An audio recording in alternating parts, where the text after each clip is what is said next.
Le flash d'information locale, présenté par Laura Saint. Bonjour à tous et bienvenue dans votre flash d'information locale. Je suis ravie de vous retrouver après presque 2 mois d'absence. Nous sommes le lundi 2 septembre et voici les titres de votre édition. C'est la rentrée scolaire pour 536 000 élèves issus de l'Académie Aix-Marseille et les nouveautés sont nombreuses en ce début d'année, avec notamment l'ouverture de 8 nouveaux établissements, dont la cité Jacques Chirac, fraîchement sortie de terre dans le 2e arrondissement. 2 collèges de notre ville expérimentent l'uniforme, celui de Château-Fortin dans le 11e et le collège Joséphine Baker dans le 3e, précédemment nommé Versailles.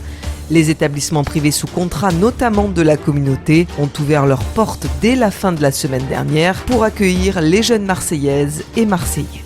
À Aix-en-Provence, une manifestation contre l'antisémitisme s'est tenue hier en fin de journée à l'initiative du collectif Nous Vivrons Aix-Marseille et sa région pour dénoncer la hausse constante des actes antisémites en France. Sophie Nezri, une des responsables du collectif, déplore l'inaction des pouvoirs publics face à l'antisémitisme 11 mois après le 7 octobre. On l'écoute au micro de Jordan Toiti. C'est une grosse colère déjà vis-à-vis des pouvoirs publics, des gouvernants qui ne font rien. Alors que les juifs ont peur, que les enfants sont insultés dans les écoles, les lycées, les collèges, les universités.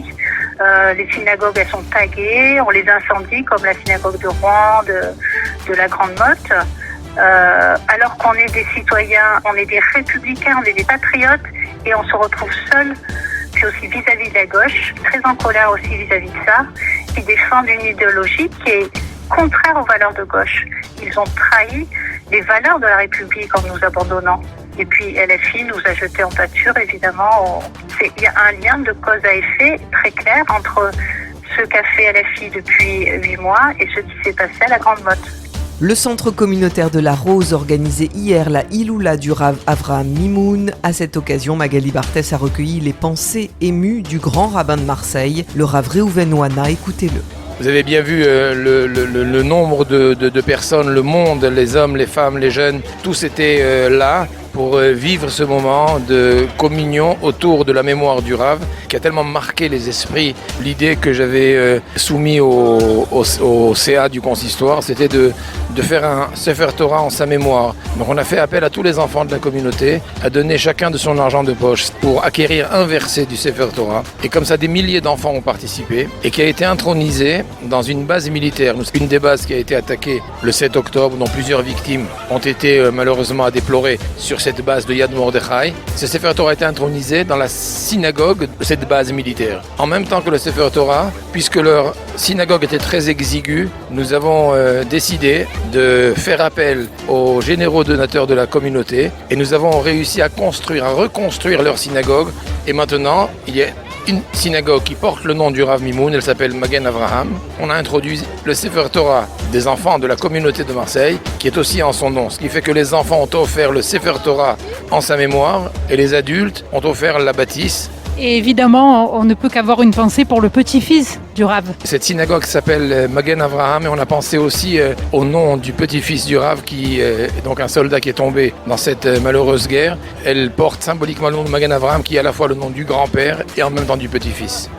La présidente du CRIF Marseille-Provence, Fabienne Bendayan, ainsi que le président du consistoire israélite de Marseille, Michel Cohen-Tenoudji, ont également tenu à honorer la mémoire de celui qu'ils considéraient comme leur guide spirituel.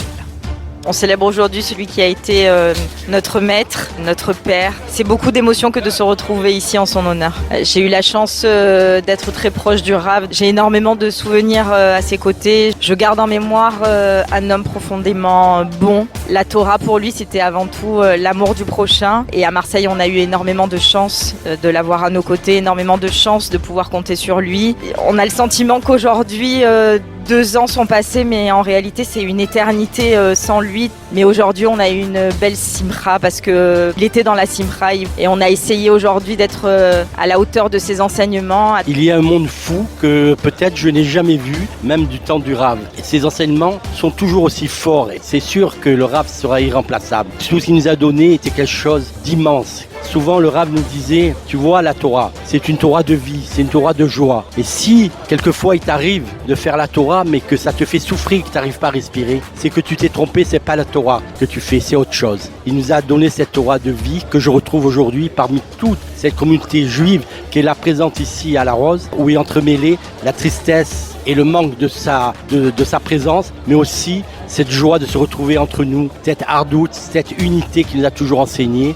Ce dimanche, 2 membres du Rowing Club de Marseille ont décroché les seules médailles françaises en para-aviron de ces Jeux paralympiques de Paris 2024. Nathalie Benoît et Rémi Taranto ont été couronnés de bronze, supportés par les 280 licenciés du club marseillais.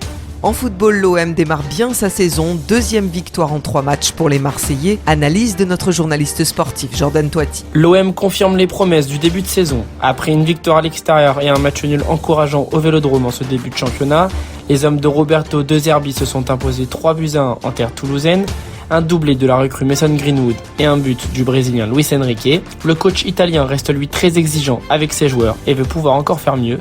Il était au micro de Smaïl Bouabdella après la rencontre. Abbiamo fatto un buon primo tempo, on a fait une bonne première période. Abbiamo creato diverse potenziali occasioni, solo 2 gol, ma potevamo marqué 2 buts, fare qualcosa in più, senza rischiare niente il primo tempo. L'uomo et c'était bien d'avoir cette force en 1 contre 1, notamment de Greenwood, pour marquer ce doublé. Cosa dove dobbiamo migliorare velocemente, et on doit améliorer la vitesse et très rapidement, et la mentalité surtout de cette équipe. On aurait pu ne pas prendre le 3e but et gagner 3-0. Et on est l'OM, c'est comme ça qu'on veut jouer avec l'OM. Place à la trêve internationale pour les Olympiens qui ont 15 jours pour préparer la réception de l'OGC Nice. La météo dans notre cité phocéenne est de 23 degrés ce matin et jusqu'à 28 degrés cet après-midi. Des températures toujours très estivales en ce début du mois de septembre. Elsa Charbit vous donne rendez-vous pour parler de la rentrée scolaire avec Pierre Huguet, adjoint au maire de la ville en charge de l'éducation, des cantines, du soutien scolaire et des cités éducatives.